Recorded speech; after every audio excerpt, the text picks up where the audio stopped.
Is there anything better on a hot, humid summer day than a little bit of ice cream?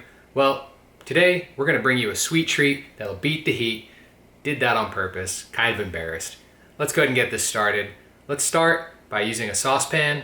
I'm gonna put this on my burner here. You guys can use really whatever you have at home. So I'm gonna start with 1 cup of whole milk. I'm gonna pour that right into the pan.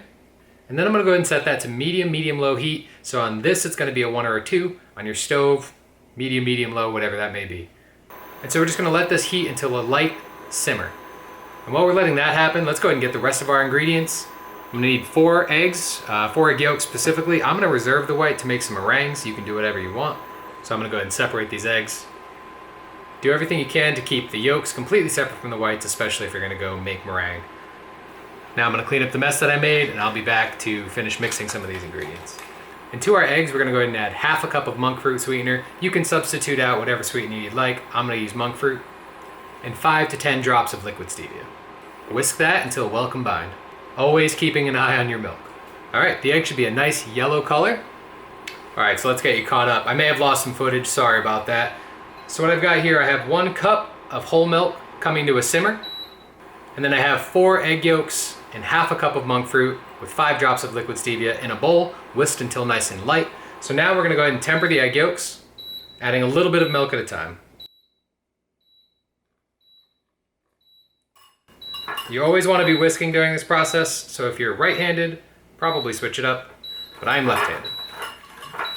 What you don't want is a scrambled egg. Oddly enough, by tempering, it will stop the scrambling process. All right, so now we're gonna go ahead and take our custard base and we're gonna throw it back in the pan, heating it nice and low until it hits 160, 165, then we're gonna set aside. Now keep a very close eye on this, you don't want it to boil. Another trick, when you're taking its temperature, make sure you don't hit the bottom of the pan. That's a lot hotter than the rest of the liquid, and you may pull it too early. 163, that's close enough. I'm gonna pull this off, put it back into the bowl. All right, so I'm gonna take our custard base, I'm gonna set it aside. I'm gonna put it in the fridge until it comes down to about 65 degrees, and then we're gonna add our heavy cream and our vanilla. I'll see you when that happens, stick around. And while that chills, if you'll take a second to go ahead and subscribe to the channel, hit that bell notification so that way you don't miss any of my videos, I'd really appreciate that. If you have any comments, leave those below. What's your favorite kind of ice cream? Do you have a favorite summer treat? I'd love to hear more, get some more ideas for future videos. Thank you.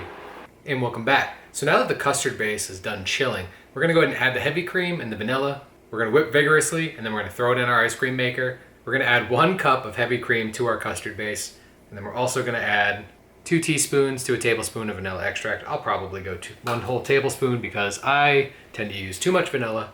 So we're gonna add 1 tablespoon of vanilla extract. Feel free to use fresh vanilla here if you'd like. I'm just not that fancy. So I'm gonna mix this well, and into the ice cream maker it goes. All right, so here I'm using the KitchenAid attachment for my KitchenAid mixer. I'm gonna go ahead and add the ice cream to it, put it in, set it to low, and it's gonna go for anywhere between 10 and 20 minutes, depending on how stubborn it wants to be. You'll know because you'll start hearing the clicking.